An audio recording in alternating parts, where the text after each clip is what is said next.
오늘 제목 말씀대로 우리가 변하여 새로워지자 하는 말씀 가지고 제가 말씀을 나누도록 하겠습니다. 이 땅에 생물이, 이 땅에 생명체가 있는 것은 변하지 않는 것이 없습니다. 다 변합니다. 작은 것이든 큰 것이든 세월이 지나고 시간이 지나면 다 변질이 되든 아니면 변화가 되든 변화받게 되어 있는 것입니다. 제가 오래전 읽은 책에서 이 변화되는 관계를 사람이 어떻게 또 물질이 어떻게 변화되는가, 좋게 변화되는 것도 있지만 나쁘게 변화되는 것도 있다는 것입니다. 비근한 예로 우리 음식을 볼 때, 음식을 저장할 때 부패가 되는 음식이 있는가 하면 거기서 새로운 생물체가 생겨서 발효가 되는 음식이 있다는 것입니다. 이것을 볼 때 사람 역시 마찬가지로 하나님의 말씀을 듣고 새롭게 변화되는 사람이 있는가 하면 하나님의 이 말씀이 우리 속에 도리어 내 스스로가 악한 것으로 만들어 사람이 변질되는 것을 발견할 수가 있는 것입니다. 음식이 만약에 부패가 되었다면 버려질 수밖에 없는 거죠. 몸에 해롭기 때문에 그것은 먹을 수가 없는 음식이 되는 것입니다. 그렇지만 세월이 지나고 시간이 지날수록 점점점 발효가 되어서 그것이 몸에 이로움을 주고 몸의 건강을 지키는데 도움이 주는 그런 음식이 있습니다. 우리 양문교회 믿음의 성도들은 다 이와 같이 세월이 지나고 시간이 지날수록 점점 발효되어 사람들에게 유익을 주고 하나님 나라를 위하여 크게 영광 올리는 우리 모두가 되기를 축복합니다. 자, 새해에는 우리 모두에게 주시는 하나님의 말씀은 변화되어 새로워지자는 이 말씀을 가지고 오늘 제가 말씀을 전하겠는데, 사람에게 제일 힘든 것이 변화라고 얘기하는 것입니다. 우리 인간들이 변화되기가 제일 힘든 것입니다. 그 무엇보다도 사람은 성경 말씀에도 말씀하셨듯이 절대로 사람은 믿지 말라고 하신 것처럼 변화되는 것이 안 되는 것이 사람인 것입니다. 무언가 무슨 일을 달성하고자 이루는 일이라면 우리가 수고하고 애쓰면 되는 것입니다. 문제를 위해 달려가고 그 목표를 위해서 우리가 계속 달려가고 시간을 보내면 가능성이 있는, 성공 가능성이 있습니다. 그렇지만 사람은 어떻습니까? 무언가를 위해서 계속 추구를 하고 계속 소망을 해도 좀처럼 변화되고 달라지지 않는 것이 바로 사람인 것입니다. 그럼에도 성경 말씀은 오늘 말씀하시기를 변화해야 된다. 변하지 않으면 아무 일도 일어나지 않는다. 그렇기 때문에 변화되지 않으면 더 이상 발전도 없고 더 이상 소망도 없어진다고 오늘 말씀하고 있습니다. 고린도전서 12장 12절 말씀을 제가 봉독해 올리겠습니다. 우리가 이제는 거울로 보는 것 같이 희미하나 그때에는 얼굴과 얼굴을 대하여 볼 것이요, 이제는 부분적으로 아나 그때, 마지막 그때는 주께서 나를 아신 것 같이 내가 온전히 알리라, 이렇게 말씀해 주셨어요. 우리가 지금까지는 희미한 하나님의 계획을 보지만 그때에는 얼굴과 얼굴을 마주 대하는 것처럼 확실하게 볼 것이라는 것입니다. 지금까지는 내가 하나님의 말씀을 읽을 때 부분적으로 알았지만 변화되고 나서는 주께서 나를 아신 것처럼 내가 확실히 알겠다고 성경은 말씀하고 있습니다. 이것처럼 사람이 지금은 변화되지 않았지만 하나님 말씀을 통해서 그때 하나님 앞에 섰을 때 마지막 그때는 변화되어 또 온전히 믿음으로 나가는 그런 사람이 되어야지 된다고 성경 말씀은 말씀하고 있습니다.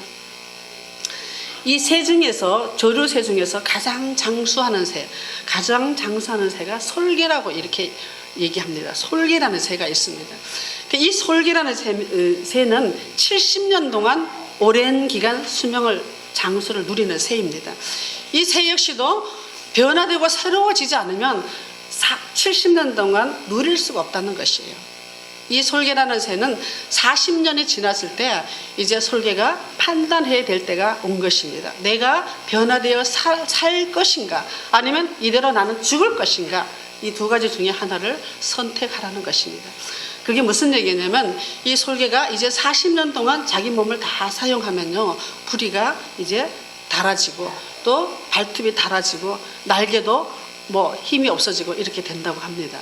그래서 이 솔개는 40년 동안 남은 인생을 살기 위해서 바위에다가 자기 부리를 막 쫓고 막 갈고 이렇게 해서 자기 있던 부리를 빼버리는 것입니다.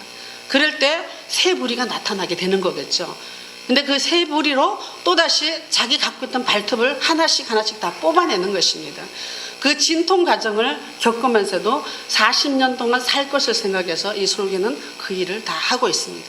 그리고 이 솔개는 마지막으로 자기가 몸에 붙어있는 날개를 다 뽑아내는 것입니다. 이럴 때 이 솔개는 마지막 40년간을 다시 새로운 도약으로 힘있게 살게 된다는 이런 이야기가 있습니다. 그 과정이 약 반년 정도 기간이 필요하다고 학자들은 얘기하고 있습니다. 변화를 시도한다는 것은 엄청나게 괴롭고 어려운 일인 것입니다. 우리가 예수 믿고 예수님 말씀대로 살고자 하면 변화를 받아야 되는 것인데 그 변화 받기가 참 힘드는 것입니다. 이것을 볼 때 하나님의 말씀이 내 속에 있으면 증거해지되고 변화되어야 되고 새로워져야 된다는 것입니다. 이렇게 하지 않고는 우리가 우리 속에 들어있는 예수님을 나타낼 수가 없다는 것입니다. 그러나 어떻습니까? 그 어려운 것을 이 솔개가 그 과정, 힘든 과정, 자기 몸을 뜯어가면서 자기 몸을 찢어가면서 6개월 동안 견뎠더니 40년간은 다시 새로운 도약으로 새 힘으로 이렇게 40년간을 살게 되었습니다. 그것처럼 우리들에게도 어려움을 극복하고 힘든 일을 지날 때 보면 우리가 다시 예전보다 새로워지는 것을 발견할 수가 있는 것입니다. 사람들은 많이 얘기하죠. 사람들은 예전에는 이렇게 살았다. 예전 얘기를 많이 하는 것입니다. 우리가 지금 이만큼 내가 변화되고 내가 이만큼 새로워졌다는 것도 예전에 일이 없었으면 우리가 있을 수가 없는 것입니다. 예전에 그런 어려운, 예전에 그런 환경을 넘어섰기 때문에 우리가 저와 여러분이 이 자리에 있게 되는 것입니다. 그러므로 우리가 예전에 그 일을 잘 극복하여 이긴 것처럼 예수 그리스도께서 내 마음에 우리 심령에 함께 하였으면 이 어려운 고통도 잘 이겨나가서 이제 남은 해를 새로운 해를 희망차게 사는 우리가 되기를 축복합니다. 하나님은 애굽에서 이스라엘 백성들을 40년 동안 유리방랑하며 광야 생활을 보내게 했습니다. 애굽에 있을 때는 정말 가마솥에서 고기를 먹고 애굽에 있을 때는 시키는 일만 하면 나 먹고 자고 그런 일만 하면 되게 돼 있었어요. 그렇지만 하나님께서는 더 큰 도약을 위해서 더 큰 비전을 주기 위해서 애굽 백성 가운데서 이스라엘 백성들을 끄집어내는 것입니다. 그래서 어땠습니까? 곧장 가나안 땅이라는 곳으로 데리고 갔으면 얼마나 좋겠어요? 그렇지만 하나님의 계획은 가나안 땅으로 이 백성이 곧장 들어갔을 때는 살 수가 없는 그런 애굽 이스라엘 백성들의 심성이었었습니다. 갈아지고 닦아지고 아픔을 지내고 또 어려움을 지내는 그런 고통의 가정이 없이 가나안 땅에 들어가서는 살 수가 없었기 때문에 하나님께서는 40년 동안이라는 광야 생활을 거치게 했던 것입니다. 이 종살이하는 이스라엘 백성들을 해방시켜 떳떳하게 이제 하나님께서 주권 국가로 이루게 살게 하기 위해서는 40년 광야 생활이 필요했기 때문에 그런 일을 허락해 주셨습니다. 하나님께서는 예수 그리스도를 통해서 죄 때문에 허물 때문에 죽을 수밖에 없는 나를 하나님의 자녀로 하나님의 백성으로 변화시켜 주기 위해서 예수님이라는 이런 아들을 보내주셔서 그 아들에게 모든 짐을 모든 죄가를 씌워서 우리를 구원해 주셨다는 사실을 우리는 꼭 기억해야 될 줄 믿습니다. 우리가 변화되는 것은 이 변화되게 하는 축복은 하나님께서 우리에게 주신 큰 선물이에요. 선물. 자, 우리가 변화되지 않으면 더 발전적이고 더 소망적이고 더 희망적인 그런 모습으로 나갈 수가 없기 때문에 하나님께서는 우리에게 고통을 주시면서까지도 변화되기를 원하셨습니다. 이것이 오늘 우리를 향한 하나님의 뜻이요, 우리가 변화되는 것이 성장되는 비결이라는 것을 우리가 기억해야 될 줄 믿습니다. 이 변화를 통해서 발전하고 성장하고 주님의 역사를 분명하게 경험하는 한 해가 될 수 있도록 축복합니다. 저와 여러분들이 다 이런 축복을 누릴 수 있도록 제가 기도하고 여러분도 기도하시기 바랍니다. 결단코 이런 고통이 없이 이런 어려운 것이 없이 우리가 소망을 바라보고 희망을 바라볼 수가 없다는 것이에요. 이 솔개가 자기가 40년 동안 살았을 때 결단하는 것처럼 내가 이제 죽을 것인가, 여기서 이제 앉아서 털을 뽑지 않고 또 내 부리를 깎지 않는 그런 고통을 나는 싫어. 그러면 40년만 살고 죽어야 되는 것이에요. 그렇지만 이 솔개는 6개월간의 그런 고통의 기간을 통해서 나머지 40년 동안 사는 그런 소망을 선택했다는 것이에요. 우리 믿음의 사람 역시 마찬가지로 어렵고 힘들지만 지금 괴롭지만 이런 과정이 있음으로 말미암아 하나님께서 가난을 우리에게 주시는 그런 소망이 있다는 것이에요. 자, 오늘 말씀은 사도 바울의 편지에는 가장 이 교리적인 말씀이 가장 잘 들어가 있습니다. 그래서 사도 바울의 편지 중에 저도 로마서를 참 좋아합니다. 로마서 1장에서 11장까지는 실천적인 말씀, 우리가 어떻게 살아야 될 것인가, 어떻게 하나님 말씀대로 순종하며 나가야 될 것인가를 그런 교훈하는 책이었으면, 오늘 읽은 이 12장 1절부터는 우리가 예수 믿은 사람, 예수님을 내 속에 모셔드리는 사람으로서 내 생활이 어떻게 될까, 직접적인 내 생활에 이렇게 살라는 것이에요. 구원받은 백성은 이렇게 살으라는 것이에요. 구원받은 백성은 이렇게 하나님의 나라를 위해서 살아가라는 것이에요. 이럴 때 변화가 있고 이럴 때 하나님의 소망의 나라를 바라볼 수가 있다는 것입니다. 12장 1절에 보면 그러므로 이렇게 해서 11장까지의 말을 접속시켜주고 있는 것입니다. 그러므로 너는 이전에 모든 말씀을 배운 것 그대로 너는 이렇게 살아야지 된다는 것입니다. 삶의 첫 시작이 그러므로 이렇게 너희는 읽은 대로, 너희는 배운 대로 이렇게 변화받아 이런 삶을 시작하라고 성경은 말하고 있습니다. 물이 변하여 포도주가 되는 것 같이 구원받기 이전의 삶이 그냥 물이에요, 물. 그렇지만 구원받고 나서의 삶이 내가 포도주가 되었다는 것이에요. 포도주는 어느 곳에 쓰입니까? 연애하는 곳에 가장 즐겁고 가장 아름다운 장소, 기분 좋고 즐거운 장소에 쓰여지는 것이 포도주인 것입니다. 내가 변하지 않고 그대로 있을 때는 물에 불과한 것입니다. 물, 아무 곳에나 사용될 수 있는, 흔하게 사용될 수 있는 물에 불과하지만 내가 변하여, 물이 변하여 포도주가 된 것처럼 포도주는 이제 변하면 귀한 곳에 쓰여지게 되는 것입니다. 정말로 기쁜 곳에, 정말로 즐거운 곳에 쓰여지는 것이 포도주인 것입니다. 이것처럼 물이 변하여 포도주가 된 것처럼 우리의 성도의 삶도 11장까지 우리가 배운 거 익힌 그대로, 또 우리가 알은 그대로, 그러므로 우리는 이렇게 포도주가 되는 삶을 살라고 성경은 말하고 있습니다. 그 첫 번째가 12장 2절 말씀에 보면 너희는 이 세대를 본받지 말고 이렇게 말하고 있습니다. 첫 번째가 이 세대를 본받지 말고 살라는 것이에요. 변화를 받는 일에 있어서 가장 중요한 것은 너희는, 내가 변하는 것이에요. 내 자신이 변하는 것이에요. 내가 변화될 때 내 가정이 변화되고 내 교회가 변화되고 더 넓게는 이 사회가 내가 변할 때 변화된다는 것입니다. 이런 변화를 체험하는 우리 모두가 되시기를 축복합니다. 그럼 어떻습니까? 만약에 내가 변화되지 않고 내가 예수 믿었는데도 가정에서 변화되지 않고 그대로 있다면 내 가정은 그대로 있는 것입니다. 또 내가 변하지 않고 이 사회생활을 하는 것 같으면 부정부패를 바라볼 때 나는 그냥 바라보게 되는 것이에요. 예전 그대로 바라보게 되지만 내가 변화되어 이 사회를 바라볼 때 저것은 아니다, 저렇게는 하지 말아야 되겠다, 이런 마음이 생기게 되는 것입니다. 그럴 때 이 사회가 변화되고 내 가정도 변화되는 것입니다. 우리 가정들이 우리 자녀들을 양육할 때 어떻습니까? 우리 다 부모잖아요, 그죠? 다 부모인데 자녀들이 성장할 때 누구를 보고 큽니까? 바로 앞에 보이는 부모들을 보고 성장하게 되는 것입니다. 이 부모님들이 예수 믿고 변화되지 않는 삶을 계속 살아갈 때 자녀들 역시 마찬가지로 그런 삶을 계속 살 수밖에 없다는 것이에요. 그것처럼 내 자신이 변하는 것이 상당히 중요합니다. 그러면 나는 누구냐? 내 정체성을 분명히 알아갈 때 내가 변화될 수 있다는 것이에요. 자, 우리가 하나님을 믿고 하나님의 거룩한 백성이 되었으면 그 전에 하나님 말씀 가르치신 대로 이대로 내가 사는 것이에요. 이렇게 사는 것이 내가 변화되는 것이에요. 내가 변화됨으로 말미암아 내 자녀들이 나를 보고 변화되는 것이에요. 우리 자녀들이 이렇게 하지 말라, 저렇게 가라, 이렇게 가르칠지라도 내가 변화되어 내 모습이 새로워지고 내 모습을 볼 때 자녀들이 변화가 된다는 것이에요. 제가 언젠가는 우리 자녀들한테 이런 얘기를 한 적이 있었어요. 지금은 겉보기에 잘 돼갖고 예수 잘 믿고 거룩한 백성이 되고 이러면 얼마나 좋겠어요. 그렇지만 제가 돌이킬 수 없는 것은, 지금부터 돌이켜 살 수 없는 것은, 내가 지나온 과거, 지나온 세월이 나는 열심히 살았어. 나는 정직하게 살려고 애를 썼어.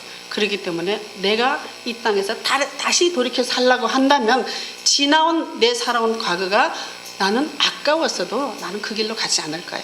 나는 죄의 길로 가지 않을 거야. 나는 지금 남은 여생을 하나님을 위해서, 주님의 나라를 위해서 나는 살 거야. 이런 각오가 생기게 되더라고요. 그러므로 부모의 온전한 믿음, 부모의 온전한 가르침이 바로 부모가 행하는 것대로 자녀가 본다는 것이에요. 그러므로 우리가 어떻게 되겠습니까? 예수님을 수년간, 3년 몇 개월이라는 3년이라는 세월을 따라다니는 제자 중에서 그야말로 새로워져서, 그전에는 베드로가 예수님을 모른다 부인하고 저주까지 하였지만 베드로의 마음속에 예수님께서 살아계시니까 이제 거듭나서 베드로는 어떤 사람이 되었습니까? 베드로의 한마디 기도로 3,000명이 회개하는 그런 역사가 일어난 줄 믿습니다. 그렇지만 똑같은 제자였어요. 똑같은 제자 중에서 가룟 유다를 우리가 한번 생각해 볼 수가 있습니다.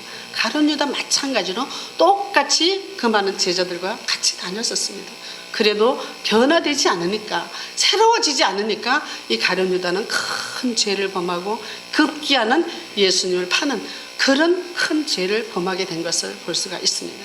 이것을 볼 때 내가 변한다는 것이 상당히 중요한 것입니다. 사도 바울은 갈라디아 3장 26절 말씀에 보면 너희가 다 믿음으로 말미암아 그리스도 예수 안에서 하나님의 아들이 되었으니 이렇게 말씀하고 있습니다. 그리고 요한일서 5장 4절 말씀에다 보면 무릇 하나님께로부터 난 자마다 세상을 이기느니라, 세상을 이기는 승리는 이것이니 우리의 믿음이라 이렇게 말씀하고 있습니다.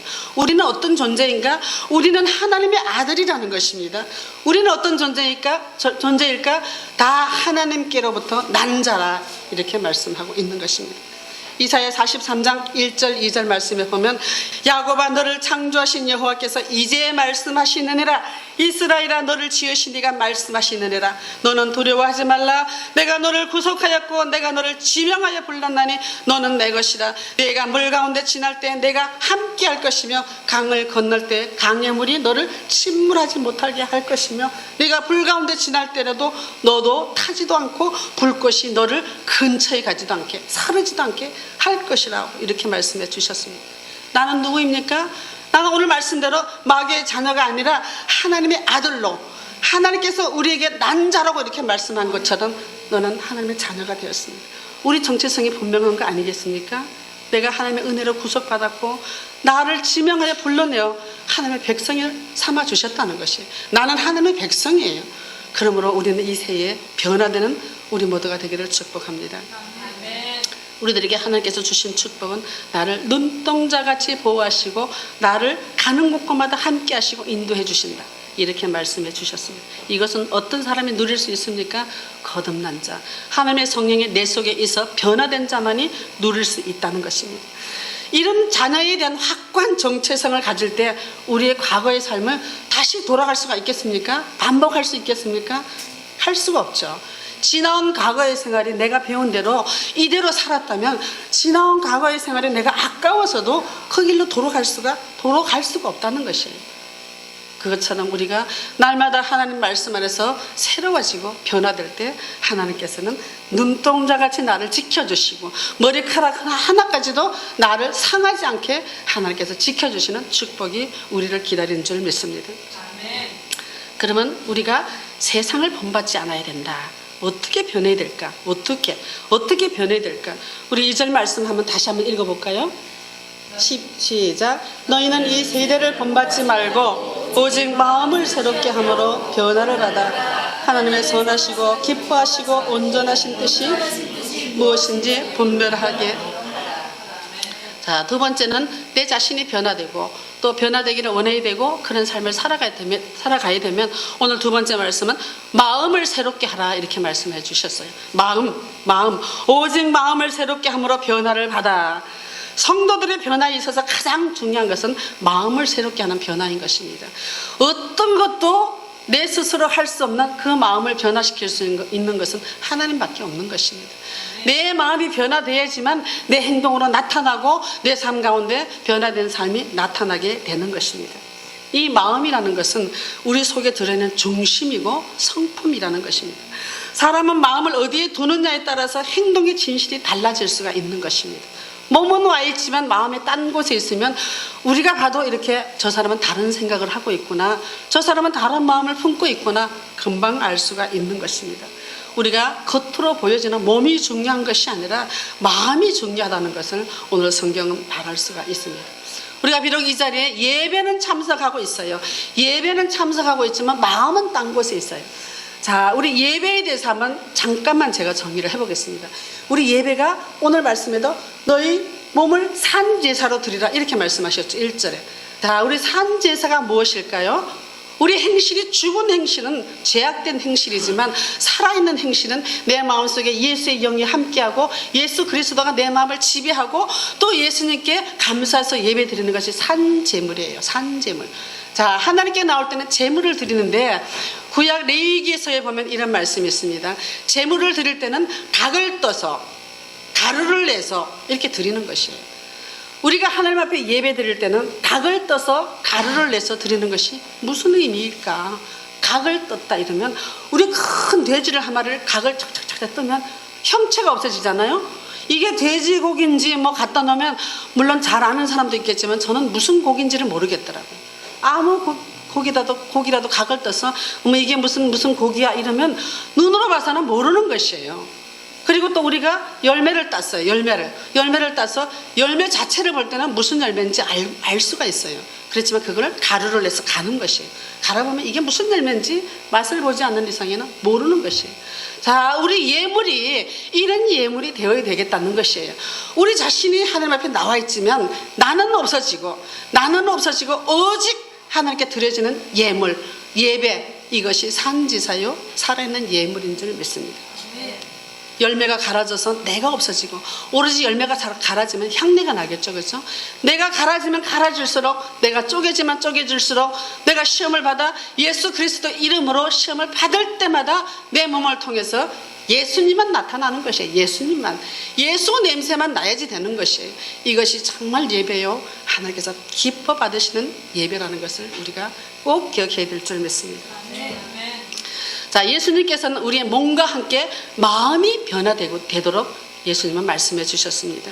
마가복음 12장 33절 말씀에 보면 또 마음을 다하고 지혜를 다하고 힘을 다하여 하나님을 사랑하는 것과 또 이웃을 자기 자신과 같이 사랑하는 것이 전체로 드리는 모든 번제물과 기타 제물, 모든 번제물보다 이것이 낫다고 성경은 말하고 있습니다. 예배를 드릴 때 보여지는 제물도 중요해요. 그렇지만 그거 가지고는 안 된다는 것이, 거기에 마음이 있어야지 되고 거기에 정성이 있어야지 되고, 이런 예배가 새로워지고 나를 변화시킬 수 있다고 오늘 성경은 말하고 있습니다. 마음을 새롭게 변하는 변화, 이것이 어떻게 가능할까? 내 마음을 나도 몰라 하는 이런 노래도 있더라고요. 우리 마음을 어떻게 변화시킬 수가 있을까?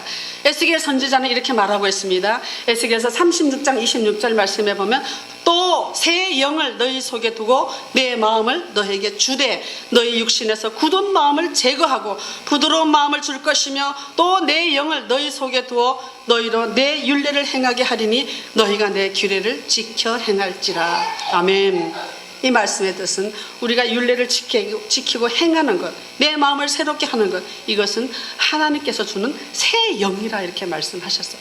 이 새 영이 무엇입니까? 성령인 것이에요. 성령. 우리가 내 자신이 변화되게 하고 또 내 마음을 변화하게 할 수 있는 것은 성령 주셔야지 되는 것이에요. 내 마음에 내 뜻대로 되는 것이 절대로 아니라는 것이에요. 그러므로 우리 마음을 새롭게 변화시킬 수 있는 것은 성령 충만이에요. 성령 충만. 우리가 늘 기도하면서 성령 충만 받으라, 성령 충만 받으라 이렇게 말하죠. 이 성령 충만으로 말미암아 내 마음이 변화되고 내 환경이 달라지고 나를 지킬 수 있는 그런 비결이 성령 충만인 것입니다. 죄악에서도 지킬 수가 있고 더러운 추악한 그런 자리에서도 비록 그런 자리에 있지만 내가 하나님을 향한 그 마음을 뺏어갈 수 없도록 지켜주시는 것이 성령이라는 것입니다. 나는 안 되지만 내 힘으로는 안 돼요. 내 힘으로는 도저히 할 수가 없지만 성령께서 내 안에 역사하시면, 성령께서 내 안에 있게 하시면, 새로운 영을 주시면 나는 새로운 마음으로 변화될 수가 있다는 것입니다. 다 이와 같은 은혜를 받는 우리 모두가 되기를 축복합니다. 이제 마지막으로 새해에는 저와 여러분이 하나님의 뜻을 찾고 분별하는 변화가 있어야 된다. 오늘 성경은 말하고 있죠. 2절 다시 한번 볼까요? 너희는 이 세대를 본받지 말고 오직 마음을 새롭게 함으로 변화를 받아 하나님의 선하시고 아멘. 자, 우리의 최종 목적이 어디예요? 최종 목적이. 예수 믿는 최종 목적이 어디예요? 천국 가기 위해서요. 저는 천국 가야지 돼요. 가고 싶어요. 그렇지만 하나님께서 나를 보내주셔야지 가는 것이에요. 내 입이대로, 내 마음대로, 내 뜻대로 나야 100번 가고 싶죠. 그렇지만 갈 수 없는 것이 천국인데, 그 천국 나라에 가기 위해서는 내가 변화되고 내가 새로워야지 되고 성령의 인도를 받아야 되고 하나님께 집중해야지만 우리가 갈 수가 있다는 것이에요. 우리 마지막 목표가 하나님 앞에 서는 일이에요. 하나님 앞에 같이 만나는 일이에요. 내가 이제 앞으로 누구를 위해서 살까? 어디를 향해서 갈까? 내가 무슨 일을 해야 내가 무슨 일을 해야 될까? 이런 거룩한 소원이 우리 마음속에 있어야지 되는데, 그 마음속에 들어있는 최종적인 목표가 하나님께 집중해야지 된다는 것이에요.